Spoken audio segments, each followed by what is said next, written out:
y'all gotta stop freaking out. It's maybe one of the funniest things ever. Think about it. The first time this team has won a Super Bowl in 50 years. And I still see people on Twitter, Facebook, all over social media complaining that they are making free agency moves and not making any splashes. It's like, what more do you want? Anyways, I'm Liam, I'm from Chiefs Central, and I just wanted to go over some of the recaps of free agency during the Chiefs free agency period and some of the moves that they have made, haven't made, some rumors that are going around, and just some basic talk. So obviously the news of the past hour and a half has been Tom Brady going to the Buccaneers, which just feels like Joe Montana going to the Chiefs. Obviously Brady is a bit washed. There's no guessing or no doubting that he can still play and spin the ball a bit, but he's not the same guy he was 3, 4, 5, 6, 7 years ago. And so there's nothing really spectacular for me. At least I'm not too excited to see him in a Bucs uniform, especially those trash unis. I know they're getting new ones within the next month or so it's actually going to be kind of interesting to see what these unis and what the concept is going to be, and if Brady will look better in those unis than the one that he would have to wear if they kept the current ones, because those things are downright disgusting.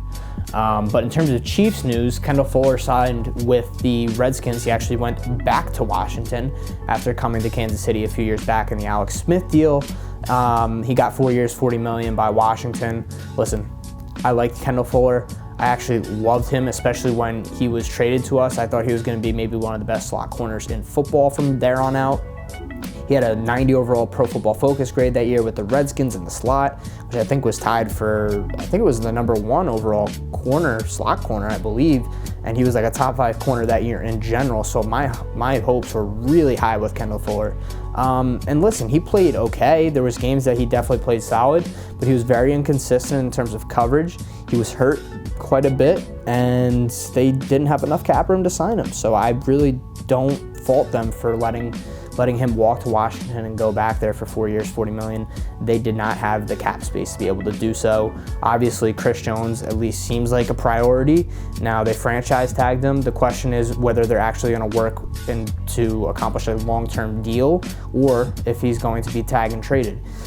My guess is they're going to try to at least work out a long-term deal with him, and they probably have been over the past couple months. Now, the real question is, how much is he asking for? Because I bet you the Chiefs have a range where once Chris Jones hits that range, they're going to back off and maybe look to trade him at some point. The bottom line is they gave Frank Clark a lot of money last year. Locking up, I think it's certainly feasible to lock up Clark and Chris Jones and have those two guys both get paid big money up front. But anything's possible. I think a trade is definitely a possibility.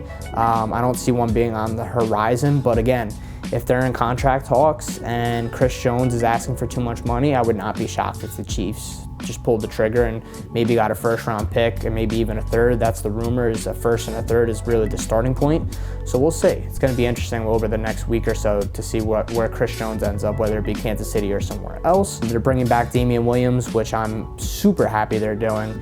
Damian Williams is so underrated. Listen, I know he's not a workhorse back. He's not a guy you're going to give 25 carries to. But in this day and age, who are you giving 25 carries to in a given game? Not many people. So in my opinion, his best asset has always been his pass catching ability. We saw that in the Super Bowl. He made so many great moves in the Super Bowl and also made so many great runs too. A lot of that had to do with the offensive line playing well and, well, not necessarily playing well, but blocking well up front, especially in that zone scheme to open up holes for him.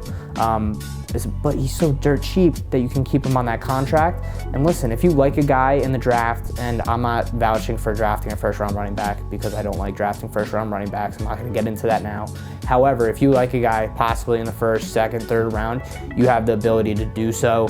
And Damian Williams comes on the cheap. So at the very least, he's a pass-catching back, and he offers that. They're getting rid of Xavier Williams, a guy who 2 years back, I mean, I wasn't super stoked when they got him. I knew he was kind of like a one-tech nose tackle and wasn't going to offer much other than run-stopping ability. But there's that. They got rid of him. They did not tender Marcus Kemp, something that also didn't surprise me necessarily. I think the wide receiver class is loaded, so if you want to go get a guy again in rounds 2, 3, maybe even 4 to replace a guy like him, that's more than feasible. And I wouldn't be shocked if they poked around trading Sammy Watkins. Now, is it feasible? I don't know. he would be getting paid, I think it's like $21 million this year, which is a lot of money for Sammy Watkins. Is there a chance he gets traded? I'd say maybe.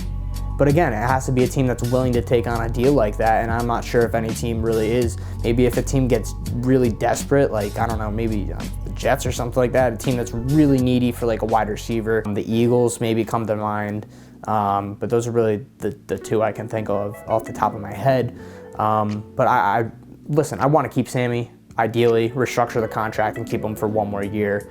But the bottom line is you still have Mecole Hardman behind him. I think Mecole and Tyreek is the second coming of Deshaun Jackson and Jeremy Maclin back when they were in Philly.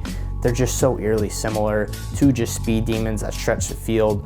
And Maclin obviously had a great route running too. I think Hardman obviously is still a little bit raw in that aspect. So he's gonna still need to develop his route running tree, but he's gonna get there. Trust me, he's gonna get there. A kid that I'm really excited for over the next coming years. Andrew Wiley got tendered, which is awesome. My dude, Andrew Wiley, real Andrew Wiley on Twitter. That's my boy, my Twitter boy, my best friend. But super excited for him to be back. Damian Wilson will be back for next year. That really doesn't surprise me all that much. His contract wasn't too crazy. He's gonna be back.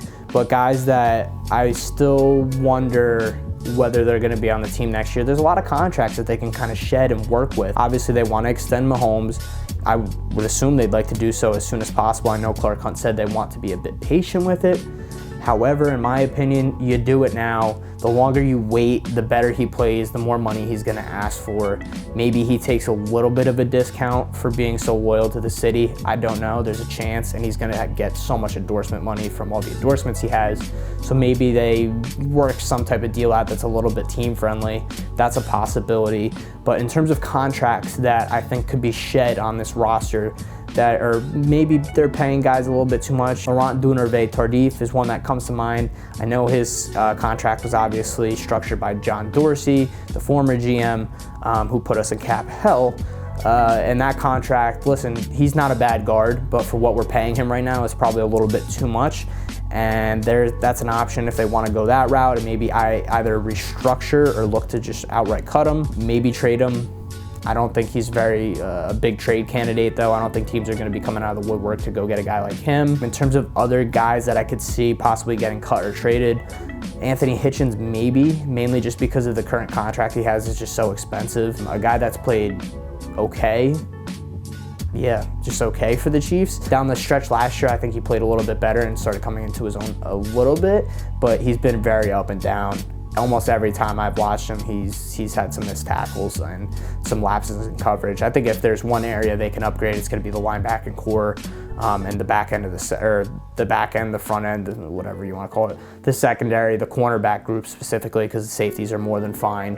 Thornhill's a stud, Badger's a stud. The only corners I believe they have under contract for next year would be Charvarius Ward. Yeah, Charvarius Ward. I think that's it. So they're gonna need some cornerback help. I'd assume they're gonna address that in the draft. And the one guy I want them to go after in free agency. I don't care about anyone else. I just wanna see them make a run at Chris Harris Jr. That's all I want. I just wanna see him come back to Kansas and just ball out with Kansas City. He said he wants to play for a winning team. Obviously, Kansas City has a winning culture. I know the Cowboys were interested, the Raiders were interested, I think the Jets were even rumored. We don't have the most money to give him, but you know what we can offer him? The best quarterback in football, a great roster, a great coaching staff, and just a great overall environment for him to come into and possibly win another Super Bowl for himself. That's the one guy that I just really hope Kansas City goes after. Whether they do it or not, I'm not really sure, but I'm really excited for the free agency period. Obviously, it hasn't even kicked off officially. It technically starts tomorrow around, I think, 12 or 4. I forget what exactly the time is, but at this point, I would just make the legal tampering period just free agency to begin with, because all these deals are getting signed anyway. Why don't you just say free agency starts on Monday at this point? Because in my opinion, that just makes the most sense. But anyway, I just wanted to do this video, and I'm gonna do more content like this. I just wanna be able to branch out a little bit and do something different. I think it's good for me to get in front of the camera as opposed to being behind it and being able to talk and express my thoughts about this team and just my thoughts in general, whether it be the Chiefs or maybe some other videos. I talked about that podcast, The Undrafted Life. I'd like to get that up and running soon. I'm currently very busy with work and stuff, but more content to come, and really excited about that. But anyways, guys, thanks for watching the video. I'll see you guys soon.